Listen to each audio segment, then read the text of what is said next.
തദ്ദേശ സ്വയംഭരണ സ്ഥാപനങ്ങളിലേക്ക് നടന്ന തെരഞ്ഞെടുപ്പിൽ UDF വൻ വിജയമാണ് നേടിയിട്ടുള്ളത്.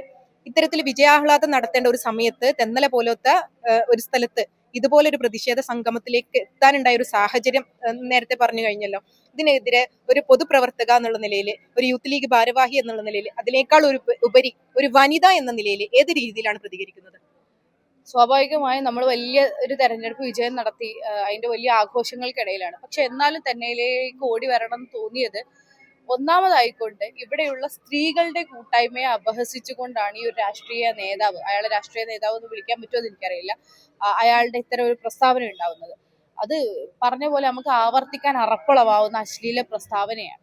എനിക്ക് തോന്നുന്നത് ഇത് അയാളുടെ ഒരു കേവലം നാക്കുപിഴയായിട്ട് നമുക്ക് വ്യാഖ്യാനിക്കാവുന്ന ഒരു കാര്യവുമല്ല. കാരണം കൃത്യമായിക്കൊണ്ട് അങ്ങനെ ഒരു ഡയലോഗ് പറയുമ്പോൾ അതിന് കൈയടിക്കുന്ന, അതിന് ആർപ്പ് വിളിക്കുന്ന ഒരാൾക്കൂട്ട് അയാളുടെ ചുറ്റിലുണ്ട് എന്ന ആത്മവിശ്വാസമാണ് അയാളെ ഇതിന് പ്രേരിപ്പിക്കുന്നത്.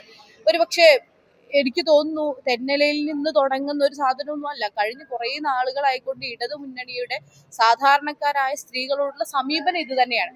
കഴിഞ്ഞ ദിവസം നമ്മളെല്ലാവരെയും ഭയങ്കര വിഷമത്തിലാക്കിയ ഒരു കാര്യമാണ് നമ്മുടെ ഒരു പ്രമുഖ നടി വലിയ കൊട്ടേഷൻ ബലാത്സംഗ പീഡനത്തിനിരയായതിനു ശേഷം അവരുടെ കേസിൽ വിധി വന്നതിന് ശേഷം അവരിട്ട ഒരു ഇൻസ്റ്റഗ്രാം പോസ്റ്റ്.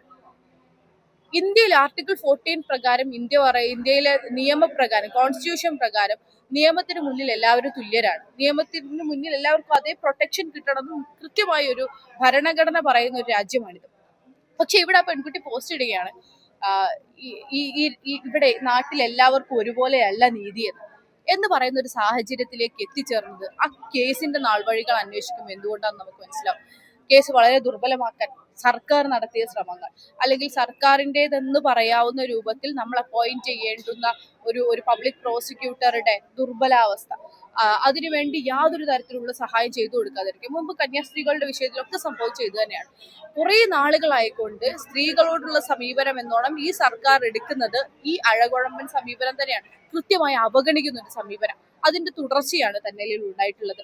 ഈ നേതാവിനെ സംബന്ധിച്ചിടത്തോളം, അല്ലെങ്കിൽ ഈ ഒരു രാഷ്ട്രീയ അശ്ലീലത്തെ സംബന്ധിച്ചിടത്തോളം ഞങ്ങൾ സ്ത്രീകൾക്ക് പറയാനുള്ളത് ഇറങ്ങിപ്പോണെന്ന ഒരു ജനാധിപത്യ സംവിധാനത്തിൽ ഒരു മെമ്പറായി, അല്ലെങ്കിൽ ഒരു ജനാധിപത്യ സംവിധാനത്തിൽ ഒരു ജനപ്രതിനിധിയായി തുടരാനുള്ള യാതൊരു യോഗ്യതയും ഇല്ലാത്തൊരു മനുഷ്യൻ. ഈ പറഞ്ഞ കണക്ക് എങ്ങനെയാണ് സ്ത്രീകൾ അദ്ദേഹത്തിന്റെ മുന്നിലേക്ക് പ്രത്യക്ഷപ്പെടുക?